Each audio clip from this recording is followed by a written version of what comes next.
Tuberculosis, a disease that kills at least 1.5 million people in the world every year, a disease that disproportionately affects women, the poor, as well as our migrant and indigenous communities. But why?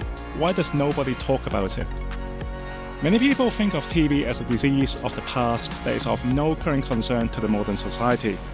This is actually not the case.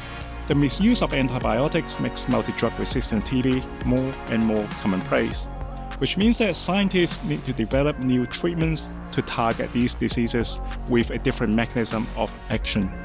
The bacteria that cause TB is actually very cunning. They can evade our immune system and live inside our body for many, many years and wait for the right moment to strike. Our research aims to understand how these TB-causing bacteria survive inside our body and control their metabolism.